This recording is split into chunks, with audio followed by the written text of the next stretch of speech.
Let's get started. Hi you guys, Rachel here, the Modern Shaman.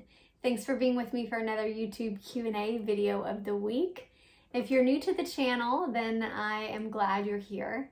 I always welcome those of you guys that are first checking out videos to go over to my website, which is themodernshaman.net. There are just a ton of resources there that I always encourage people to kind of poke around and check out, feel where your spirit is leading you, and if there's any ways that I can be of service. I offer one-on-one sessions as well as a masterclass teaching curriculum that goes through the gamut of experiences and really helping to train those of you that are more interested in learning about their own spiritual and psychic as well as shamanic capabilities. So there's a lot of resources there on my website, and I do hope that you check it out if you haven't. Okay, let's get on to the question. The soul is the observer, and it powers the vessel energetically as a backseat driver. But if I am soul consciousness that is aware of all that the body feels, thinks, engages in, for example, the body is hungry, the body is feeling aroused, and so on, I am trying to separate from the vessel in terms of understanding whom is who, and it has been difficult. I am soul coexisting with the vessel for this human experience, but where am I? Am I the observer telling the vessel to go have sex, to go eat ice cream, to go smoke, or other pleasurable experiences? Help me understand. Thank you. Okay, I got it out. It was a long question, and I was like, I hope I don't stumble on the way that he's explaining things. And this is a beautiful question. So I'm looking at it, trying to decide where I want to start. And thank you, beautiful soul, for offering up this differentiation. And I'm glad, it makes me happy to know that you're even asking this sort of question, that you're going through this, what you call difficulty to understand.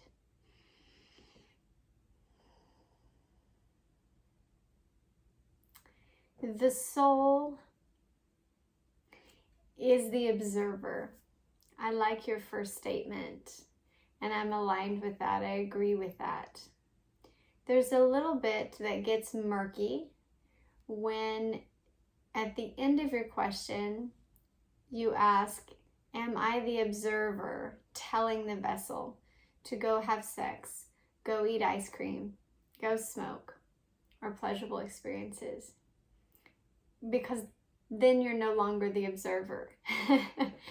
The observer is the observer. And that is the seat of the soul. That is the being of the I am, the is-ness.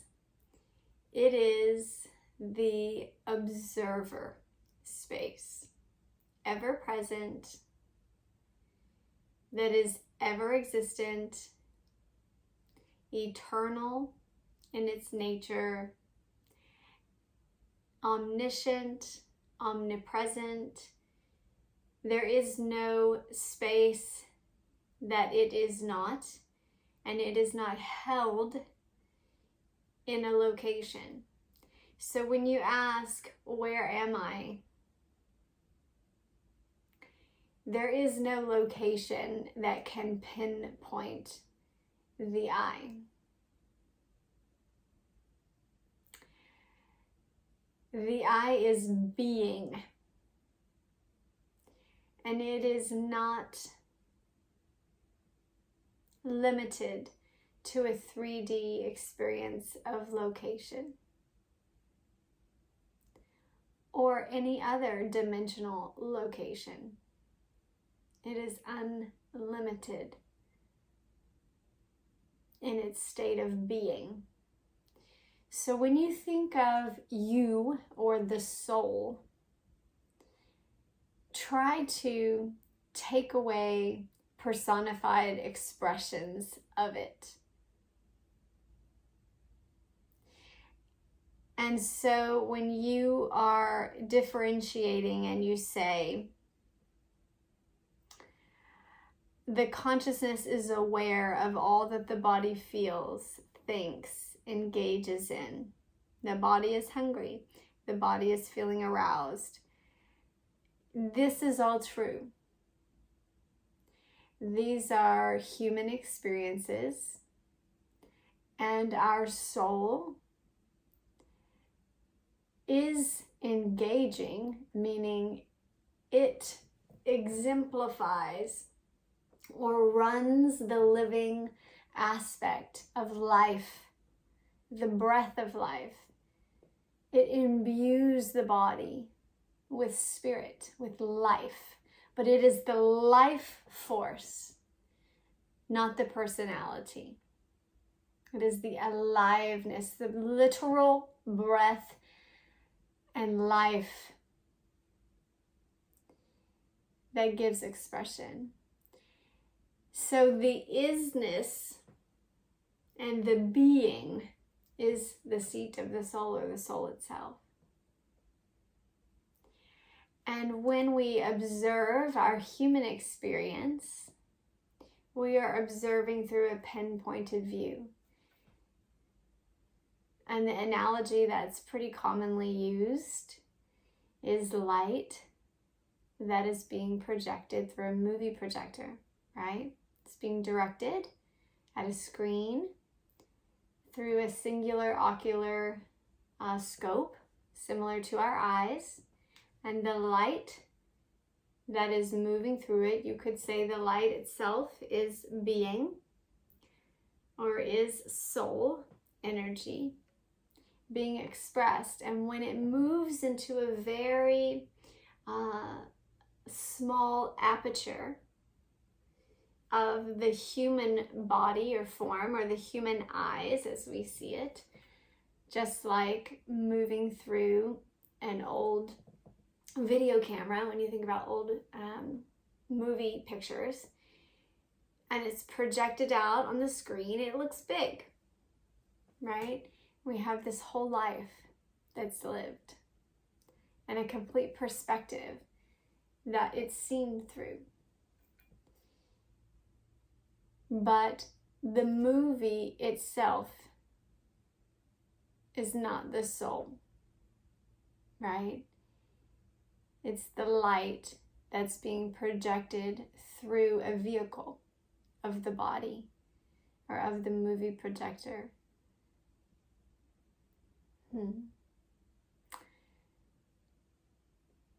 It really is simple. It's so much simpler than we make it. And I would encourage you to just make it feel as simple as you can make it. Because when we overcomplicate it, we play too much in the area of mind, and it becomes a trick of the mind instead of an experience of the soul.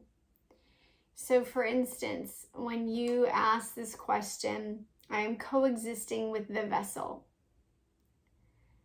for this human experience. You are, the soul is expressing. The coexisting almost feels like there's two separate entities here, right? And there's really not. There is a shell, and there is something that inhabits that. Doesn't mean that the shell is not a thing. Okay, I'm going to use this as an example because it's sitting here. Here's a shirt. Okay, this is one of my shirts. It's just a shirt, right? It had, look at the form. It's like totally loose right now. And it doesn't look like a body. But then when I put it on, maybe I'll just do it. It takes a different form, right?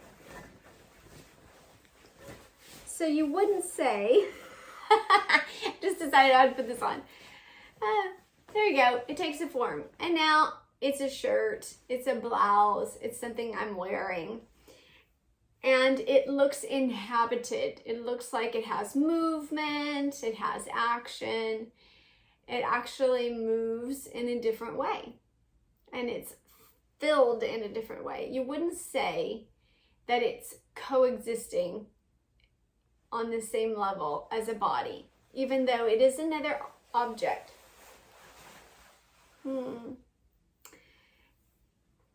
It doesn't have the same form until the body inhabits it. So the soul inhabits the form. Now that doesn't mean that the soul is an entity. The soul is the is-ness. So when you sit here, I think the easiest way to go about it is through just deductive reasoning or questioning, where you keep going further and further back. So for instance, if you are having an experience, you would ask yourself, who is observing the anger? Right? You'd say, I'm angry at that. Who is the I am that is observing the anger?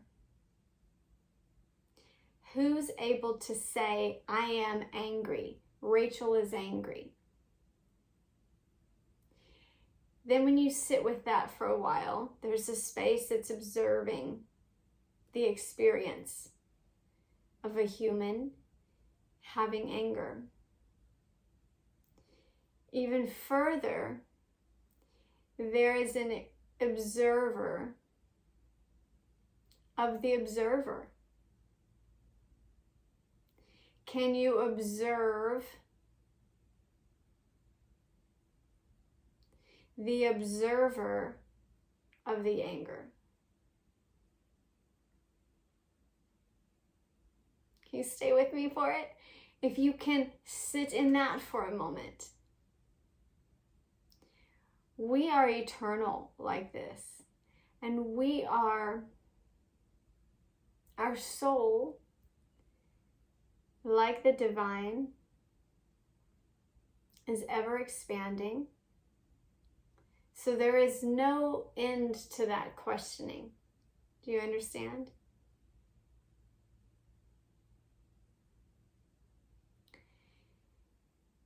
The experiences of humanity are very human. And that doesn't mean you can't enjoy the play, enjoy the expression, fully inhabit the incarnation as your expressions of things that are pleasurable, sex, ice cream, smoking, whatever is pleasurable to your human experience. The observer is the observer. It's not the subject having the sex, eating the ice cream. It is the is-ness. I like that even better than observer, because observer still has some personified character traits that we kind of, we imagine like someone sitting there, still like a person sitting there with binoculars, right?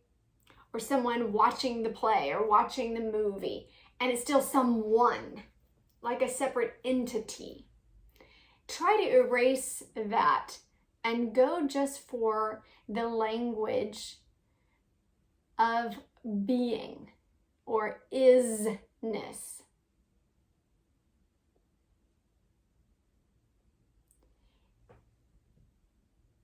It is or being. There really isn't any I am in terms of momentum or expression of that energy. It just is. This is the soul, or what I would call the seat of the soul, because it's not singular and it's not plural. Meaning, it's not like it's your soul and everybody else's soul all in this unity consciousness.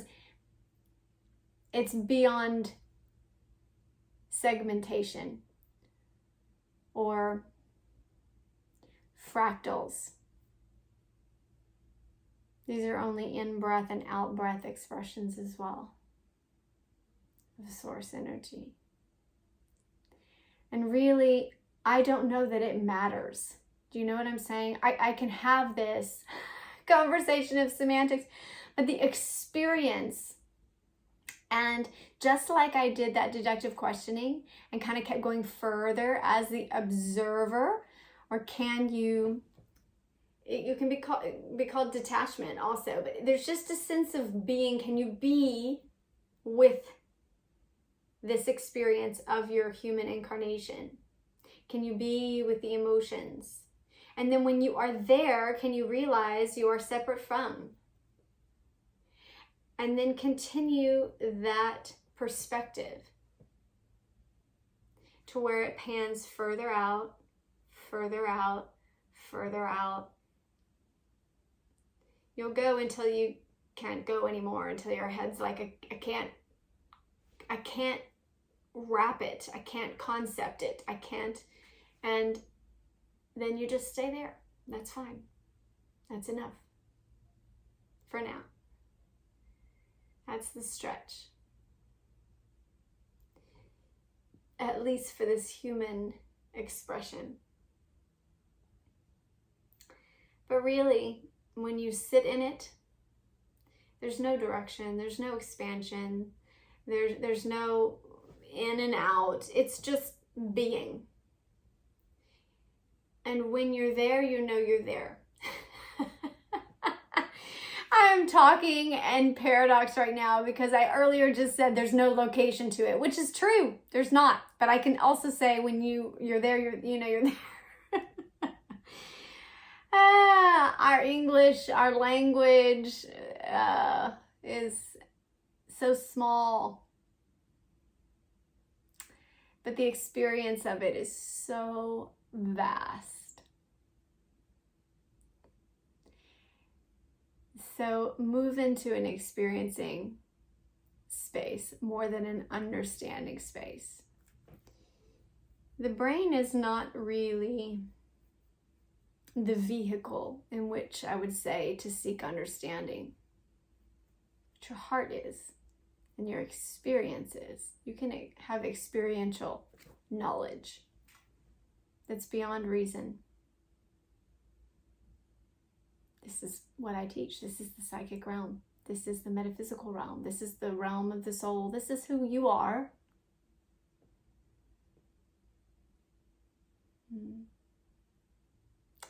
I hope that was beneficial to you and gave some clarity.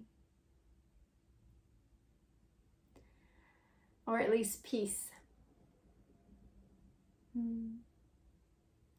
All right, beautiful ones. I'm going to sign off here. And we'll be back next week with another video. Blessings.